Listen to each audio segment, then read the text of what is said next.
Hello everyone, welcome to our YouTube channel Shiksha Alliance. Today we are going to start our daily current affairs session in which we will cover important news from several newspapers, PIB and various government sources.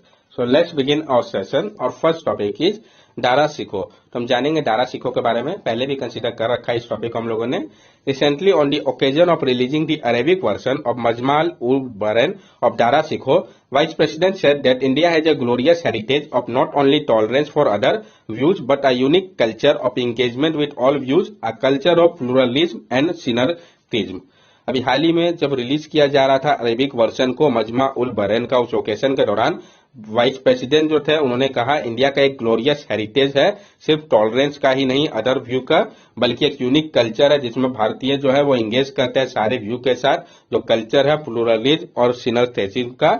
मजमा ul Bahrain which means confluence of two ocean throw invaluable light on the similarity between religion and help bring stronger unity among the people of India. जो मजमा उल बरन है जिसका मतलब होता है confluence of two ocean, ये थ्रो करता है इनवैल्यूएबल लाइट को, सिमिलरिटी को लेके जो रिलीजन है, और ये मदद करता है स्ट्रॉन्गर यूनिटी को लेके जो पीपल है भारत के उनके बीच में। In this book, Majma ul Baran, Dara Sikho listed one by one all the commonalities between Hinduism, Vedanta and Islam Sufism and came to the conclusion that difference between Islam and Hinduism is only verbal. इस book में मजमाल उल बरन में दारा सिखो ने list किया है one by one सारे कॉमनलिटीज को हिंदू, वेदांता और इस्लाम सूफीज्म के बीच में, और वो इस कंक्लूजन पे निकले थे कि ये जो डिफरेंस है इस्लाम और हिंदुइज्म के बीच में वो सिर्फ वर्बल है। दारा सिखो के बारे में हम जान लें। Eldest son of Shahjahan, he is described as a liberal Muslim who tried to find commonalities between Hindu and Islamic tradition. जो दारा सिखो जो थे ये इल्डेस्ट सन थे शाहजहां के, इनको डिस्क्राइब किया गया कि ये लिबरल मुस्लिम से वो कोशिश कर रहे थे फाइंड करने का एक कॉमनलिटीज को हिंदू और इस्लामिक ट्रेडिशन के बीच में। Known as a pioneer of the academic movement for interfaith understanding in India, और इनको जाना जाता है एक पायनियर के तौर पे एकेडमिक मूवमेंट जो था आपका इंटरफेथ अंडरस्टैंडिंग को लेकर भारत का। In 1655, his father declared him the crown prince, but was defeated by Aurangzeb, his younger brother. 1655 में इनके पिताजी ने डिक्लेयर किया था इनको क्राउन प्रिंस के तौर पे, लेकिन बाद में इनको डिफीट कर दिया गया औरंगजेब के द्वारा, जो कि इनके यंगर ब्रदर थे। इनके अगर हम वर्क की बात करें, his most important work Majma ul Bahrain, mingling of two ocean and Siral Akbar great mystery are devoted to the cause of establishing connection between Hinduism and Islam. तो इनका जो दो इंपॉर्टेंट वर्क है वो पता होना चाहिए कौन था दो इंपॉर्टेंट वर्क दारा सिखो का। एक था आपका मजमा ul Bahrain, mingling of two ocean, और Sirr i Akbar great mystery. Proficiency in Sanskrit and Persian enable him to play a key role in popularizing Indian culture, और जो इनका प्रोफिशिएंसी था संस्कृत और पर्शियन लैंग्वेज पे, ये इनेबल करता था इसको कि वो प्ले करे एक इंपॉर्टेंट रोल पॉपुलराइज करने के लिए इंडियन कल्चर को। उन्होंने ट्रांसलेट किया था उपनिषद और अदर इंपॉर्टेंट सोर्सेज को हिंदू रिलीजन और स्पिरिचुअलिटी का संस्कृत से पर्शियन पे। नेक्स्ट टॉपिक है हमारा rule relax for IAS and IPS officer to serve in Jammu and Kashmir. जो नियम है उसको रिलैक्स कर दिया गया है आईएएस और आईपीएस ऑफिसर के लिए जो सर्व करेंगे जम्मू एंड कश्मीर पे, तो जानेंगे हम इसके बारे में। Recently, Center has relaxed the norms to encourage the All India Service and other Central Service officer to get posted in Jammu and Kashmir. अभी हाल ही में सेंटर ने रिलैक्स कर दिया है नॉर्म्स को, जो इनकरेज कर रहा है ऑल इंडिया सर्विस और अदर सेंट्रल सर्विस के ऑफिसर को कि वो पोस्ट ले जम्मू एंड कश्मीर पे। Requirement that have been waved off, जो रिक्वायरमेंट था जिसको कि वेव्ड ऑफ कर दिया गया है, यानी कूलिंग ऑफ पीरियड, और जो स्ट्रिंजेंट नॉर्म था इंटर कैडर डिप्यूटेशन का उसको वेव ऑफ कर दिया गया है। Inter cadre deputation is only given under compelling circumstances, one being marriage. जो इंटर कैडर डेपुटेशन है उसको अब सिर्फ कंपेलिंग सर्कमस्टेंसेस पे ही दिया जाता है, अगर उसका मैरिज हो गया हो तभी। Due to this relaxation, 22 officers belonging to various services and different cadre have been posted in Jammu and Kashmir at various level. इस रिलैक्सेशन के कारण जो 22 ऑफिसर है जो कि बिलोंग करते हैं अलग अलग सर्विसेज पे, अलग अलग कैडर के, उनको पोस्ट किया गया है जम्मू एंड कश्मीर पे अलग अलग लेवल पे। ऑल इंडिया सर्विस की अगर हम बात करें तो 3 ऑल इंडिया सर्विस है, कौन कौन सी? Indian administrative service IAS, Indian police service IPS और Indian forest service IFoS. Deputation of AIS officer, जो डिपुटेशन है ऑल इंडिया सर्विस ऑफिसर का, वो कैसे होता है?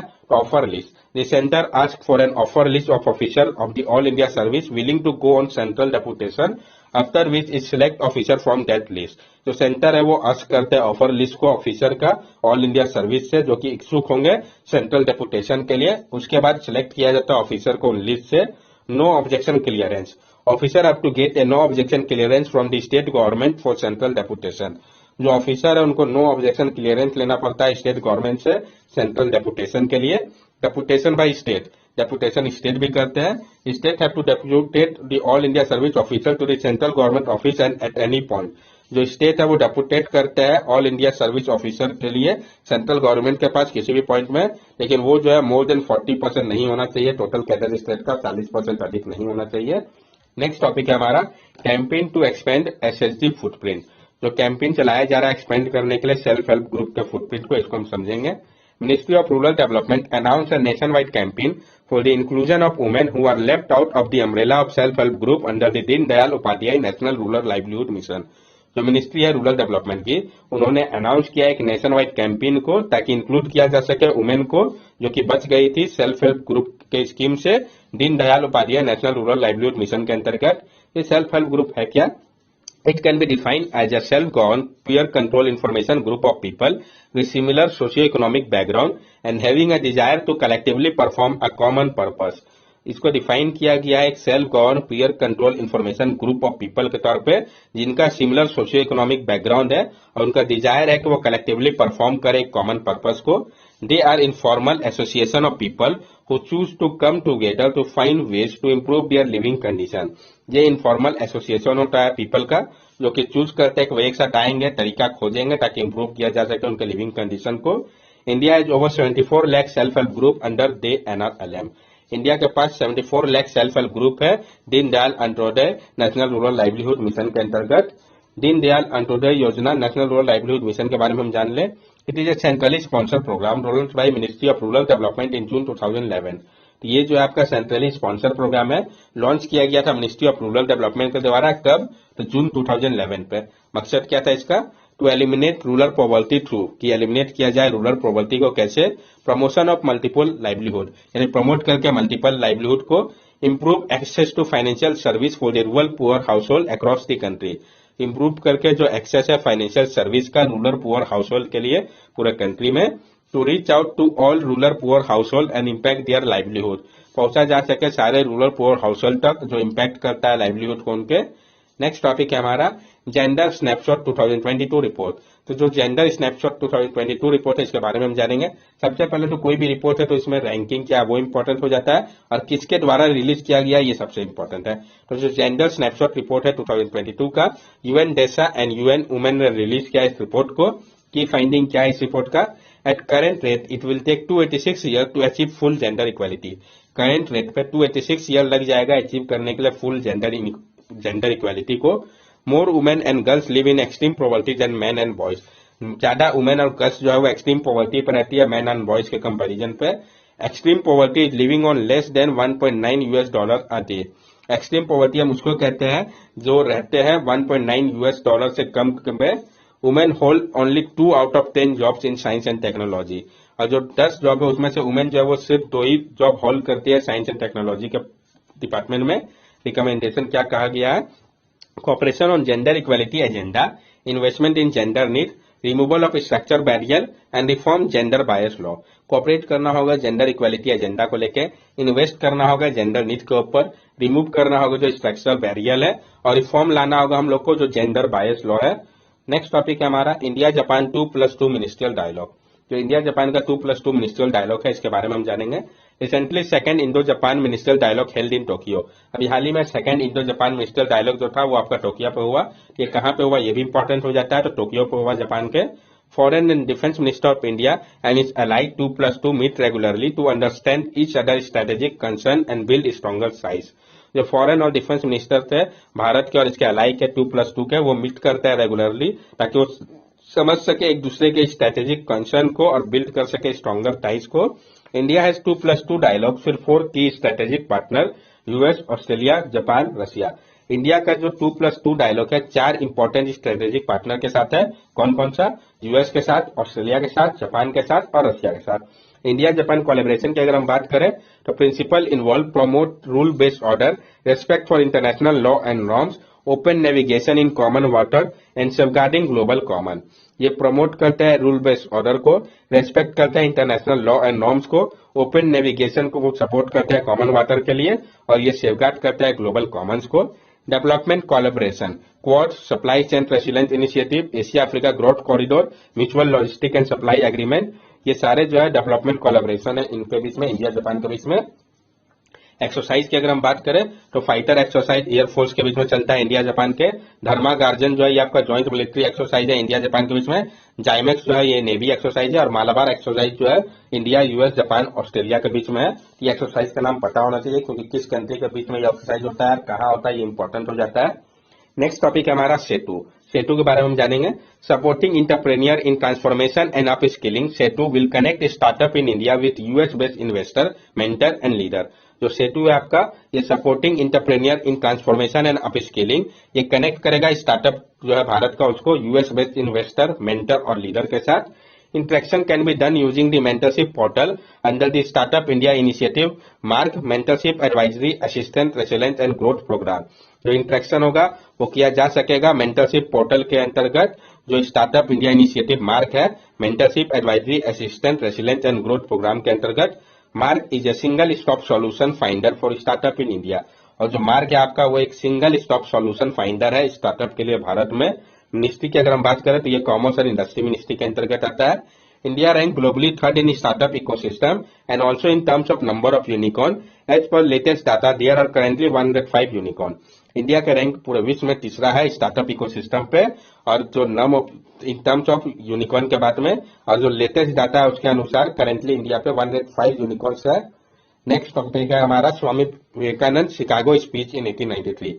तो जो स्वामी विवेकानंद का शिकागो का स्पीच है 1893 पे, क्या कंट्रीब्यूशन है उसका सब कुछ हम समझेंगे। On September 11 in 1893, more than a century ago, Swami Vivekananda delivered a speech at the World Parliament of Religion in Chicago and introduced the world to human value of India। सितंबर 11, 1983 पे more than a century ago Swami Vivekananda ने deliver किया था एक speech को world parliament of religion के लिए Chicago पे, और इंट्रोड्यूस किया था वर्ल्ड को ह्यूमन वैल्यू को लेकर भारत के। क्या कंट्रीब्यूशन है उनका? स्वामी विवेकानंद को बिलीव किया जाता है कि उन्होंने इंट्रोड्यूस किया था कॉन्सेप्ट और आइडियल्स को वेदांता का वेस्टर्न वर्ल्ड के लिए। वो पॉपुलर थे वेस्ट में उनके फेमस स्पीच के बाद वर्ल्ड पार्लियामेंट ऑफ रिलीजन पे जो उन्होंने दिया था 1893 पे। उनको चीफ डिसिपल जो 19th century Indian mistake Ramakrishna थे उनके चीफ डिसिपल, और जो फाउंडर भी थे रामकृष्ण मठ और रामकृष्ण मिशन के। स्वामी विवेकानंद को कंसीडर किया जाता है एक मेजर फोर्स के तौर पे रिवाइवल के लिए हिंदुइज्म का भारत में, और उन्होंने ही लाया था जो स्टेटस था मेजर वर्ल्ड रिलीजन का लेट 19th सेंचुरी पे। Swami Vivekananda birthday on January 12 is also observe as national youth day in country. और स्वामी विवेकानंद का जो बर्थडे है जो कि जनवरी 12 को होता है, इसको ऑब्जर्व किया जाता है नेशनल यूथ डे के तौर पे कंट्री पे। तो स्वामी विवेकानंद का बर्थडे कब ऑब्जर्व किया जाता है? जनवरी 12 में नेशनल यूथ डे के तौर पे। विवेकानंद को कंसीडर किया जाता है की फिगर के तौर पे, क्योंकि इन्होंने इंट्रोड्यूस किया था वेदांता और योगा को वेस्ट के लिए, और क्रेडिट दिया जाता है इनको रेस करने के लिए जो प्रोफाइल था हिंदुइज्म का वर्ल्ड के रिलीजन के लिए। बुक्स जो कि इनके द्वारा लिखा गया है, राजयोग, जन योग और कर्म योग, ये कुछ बुक है जो कि इनके द्वारा लिखा गया है स्वामी विवेकानंद के द्वारा। नेक्स्ट टॉपिक है हमारा कीर्ति पारिक कमेटी। तो हम जानेंगे कीर्ति पारिक कमेटी के बारे में। कोई भी कमेटी है तो किस चीज के लिए बनाया गया, क्या है, इंपॉर्टेंट हो जाता है। Ministry of petroleum and natural gas set up a committee under noted energy expert Kirti Parikh to review the current gas pricing formula. तो किसने बनाया इस कमेटी को? Ministry of petroleum and natural gas ने बनाया है एक कमेटी को, ताकि वो नोट कर सके जो एनर्जी एक्सपर्ट कीर्ति पारिक है उनके नेतृत्व में रिव्यू करने के लिए करंट गैस प्राइसिंग फॉर्मूला को। ये कमेटी किस लिए बनाया गया? रिव्यू करने के लिए करंट गैस प्राइसिंग फॉर्मूला को। जो कंजम्पशन है एलपीजी का कंट्री पे मेनली जो कि यूज होता है कुकिंग फ्यूल के तौर पे, इसमें बढ़त देखा गया है 3.75% का जनवरी पे, जो कि रिकॉर्ड हाई है 2.569 मिलियन टन जनवरी पे।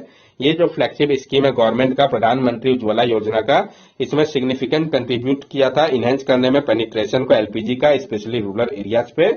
Renewed target under Pradhanmantri Ujjwala Yojana aims to provide LPG connection to 10 crore household before January 31, 2012। और जो रिन्यूड टारगेट था प्रधानमंत्री उज्ज्वला योजना का, इसका मकसद है प्रोवाइड करना LPG connection 10 crore house hold को जनवरी 31, 2022 के पहले।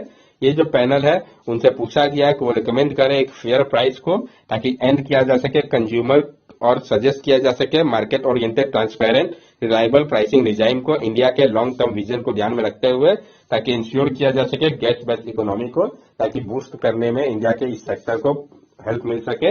That's all for daily current affair session. अगर आपको हमारी वीडियो अच्छी लगी हो तो हमारे चैनल सब्सक्राइब करें, हमारे वीडियो को लाइक करें और ज्यादा से ज्यादा शेयर करें। These are our social media link. From here also you can stay connected with us and give us your valuable feedback. Thank you and have a nice day.